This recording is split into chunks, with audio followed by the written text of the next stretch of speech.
क्या आपने कभी सोचा है, रावण जैसा महाज्ञानी, जो वेद पुराण का पंडित था, जिसे पता था कि उसका अंत तय है, फिर भी वह क्यों अनजान बना रहा?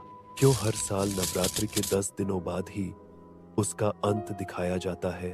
और क्यों रावण दहन हमेशा शाम को ही किया जाता है?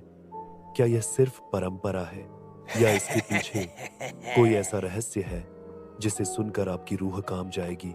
कहानी शुरू होती है लंका से। रावण जानता था कि राम भगवान है।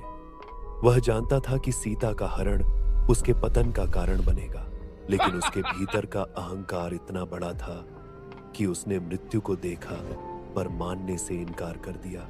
नवरात्रि के 9 दिन राम ने मां दुर्गा की साधना की, क्योंकि रावण को मारना सिर्फ युद्ध नहीं था, बल्कि शक्ति की जागृति से ही संभव था। 10वें दिन जब शक्ति पूरी तरह जागृत हुई, तभी रावण का वध हुआ। इसलिए रावण का अंत हर साल दशहरे पर याद किया जाता है। लेकिन अब सुनिए सबसे डरावना सच। कहते हैं कि रावण की आत्मा साधारण नहीं थी। वह इतनी प्रबल थी कि मृत्यु के बाद भी मुक्त नहीं हुई। इसलिए रावण का दहन हमेशा शाम को किया जाता है। दिन में अगर रावण को जलाया जाए तो उसकी आत्मा अग्नि से मुक्त नहीं होती, बल्कि राख से उठकर भटकने लगती है।